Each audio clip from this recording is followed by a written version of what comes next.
Parashat Chukat, Numbers 19:1 through 22:1. First Aliyah. God spoke to Moses and Aaron, saying, "This is the ritual law that God has commanded. Instruct the Israelite people to bring you a red cow without blemish, in which there is no defect, and on which no yoke has been laid. You shall give it to Eleazar the priest. It shall be taken outside the camp and slaughtered in his presence. Eleazar, the priest, shall take some of its blood with his finger and sprinkle it 7 times toward the front of the tent of meeting. The cow shall be burned in his sight. Its hide, flesh, and blood shall be burned, its dung included, and the priest shall take the cedar wood, hyssop, and crimson stuff and throw them into the fire, consuming the cow. The priest shall wash his garments and bathe his body in water. After that, the priest may re-enter the camp, but he shall be impure until evening. The one who performed the burning shall also wash those garments in water, bathe in water, and be impure until evening. Another party who is pure shall gather up the ashes of the cow and deposit them outside the camp in a pure place, to be kept for water of lustration for the Israelite community. It is for purgation. The one who gathers up the ashes of the cow shall also wash those clothes and be impure until evening. This shall be a permanent law for the Israelites and for the strangers who reside among them. Those who touch the corpse of any human being shall be impure for 7 days. They shall purify themselves with the ashes on the 3rd day and on the 7th day, and then be pure. If they fail to purify themselves on the 3rd and 7th days, they shall not be pure. Those who touch a corpse, the body of a person who has died, and do not purify themselves, defile God's tabernacle. Those persons shall be cut off from Israel. Since the water of lustration was not dashed on them, they remain impure. Their impurity is still upon them. This is the ritual. When a person dies in a tent, whoever enters the tent and whoever is in the tent shall be impure 7 days. And every open vessel with no lid fastened down shall be impure. And in the open, anyone who touches a person who was killed or who died naturally, or a human bone, or a grave shall be impure for 7 days. Some of the ashes from the fire of purgation shall be taken for the impure person, and fresh water shall be added to them in a vessel. Second Aliyah. Another party who is pure shall take hyssop, dip it in the water, and sprinkle on the tent and on all the vessels and people who were there, or on the one who touched the bones, or the person who was killed or died naturally on the grave, or the grave. The pure person shall sprinkle it upon the impure person on the 3rd day and on the 7th day, thus purifying that person by the 7th day. The one being purified shall then wash those clothes and bathe in water, and at nightfall shall be pure. If any party who has become impure fails to undergo purification, that person shall be cut off from the congregation for having defiled Hashem's sanctuary. The water of lustration was not dashed on that person who is impure. That shall be for them a law for all time. Further, the one who sprinkled the water of lustration shall wash those clothes, and whoever touches the water of lustration shall be impure until evening. Whatever that impure person touches shall be impure, and the person who touches the impure one shall be impure until evening. The Israelites arrived in a body at the wilderness of Zin on the 1st new moon, and the people stayed at Kadesh. Miriam died there and was buried there. The community was without water, and they joined against Moses and Aaron. The people quarreled with Moses, saying, "If only we had perished when our brothers perished at the instance of Hashem. Why have you brought Hashem's congregation into this wilderness for us and our beasts to die there? Why did you make us leave Egypt to bring us to this wretched place, a place with no grain or figs or vines or pomegranates? There is not even water to drink." Moses and Aaron came away from the congregation to the entrance of the tent of meeting and fell on their faces. The presence of Hashem appeared to them.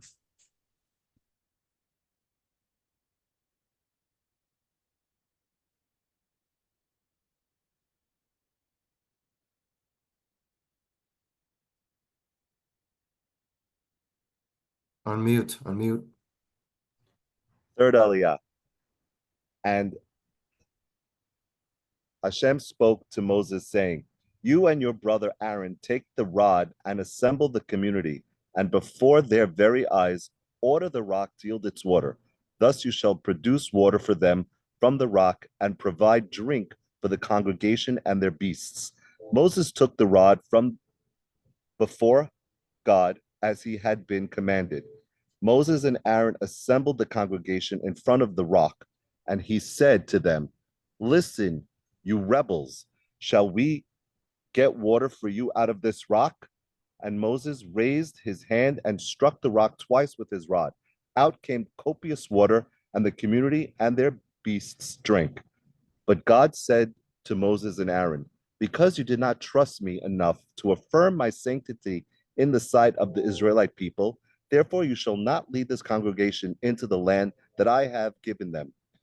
Those are the waters of Meribah," meaning that the Israelites quarreled with God, whose sanctity was affirmed through them. Fourth Aliyah. From Kadesh, Moses sent messengers to the king of Edom. "Thus says your brother Israel, you know all the hardships that have befallen us, that our ancestors went down to Egypt, that we dwelt in Egypt for a long time, and that the Egyptians dealt harshly with us and our ancestors. We cried to Hashem, who heard our plea, sending a messenger who freed us from Egypt. Now we are in Kadesh, the town on the border of your territory. Allow us then to cross your country. We will not pass through fields or vineyards, and we will not drink water from wells. We will follow the king's highway, turning off neither to the right nor to the left until we have crossed your territory." But Edom answered him, "You shall not pass through us, else we will go out against you with the sword. We will keep to the beaten track," the Israelites said to them. "And if we or our cattle drink your water, we will pay for it. We only ask for passage on foot. It is but a small matter." But they replied, "You shall not pass through." And Edom went out against them in heavy force, strongly armed. So Edom would not let Israel cross their territory, and Israel turned away from them.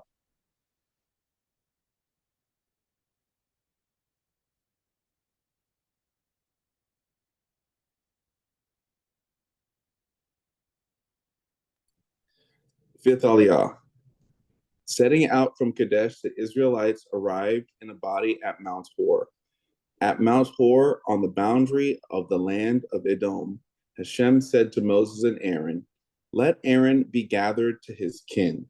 He is not to enter the land that I have assigned to the Israelite people, because you disobeyed my command about the waters of Meribah. Take Aaron and his son Eleazar and bring them up to Mount Hor. Strip Aaron of his vestments and put them on his son Eleazar.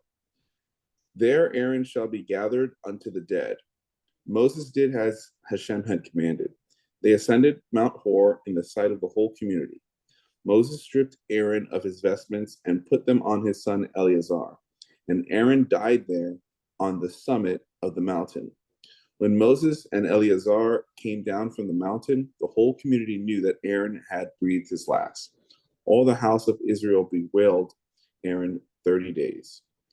When the Canaanite king of Arad, who dwelt in the Negev, learned that Israel was coming by the way of Atharim, he engaged Israel in battle and took some of them captive. Then Israel made a vow to Hashem and said, "If you deliver this people into our hand, we will prescribe their towns." Hashem heeded Israel's plea and delivered upon the Canaanites. And they and their cities were prescribed. So that place was named Hormah. They set out from Mount Hor by way of the Sea of Reeds to skirt the land of Edom. But the people grew restive on the journey. And the people spoke against God and against Moses. Why did you make us leave Egypt to die in the wilderness? There is no bread and no water, and we have come to loathe this miserable food. Hashem sent seraph serpents against the people. They bit the people, and many of the Israelites died. The people came to Moses and said, we sinned by speaking against Hashem and against you. Intercede with Hashem to take away the serpents from us. And Moses interceded for the people. Then Hashem said to Moses, make a seraph figure and mount it on a standard. And anyone who is bitten, who then looks at it, shall recover. Moses made a copper serpent and mounted it on a standard. And when bitten by a serpent, anyone who looked at the copper serpent would recover.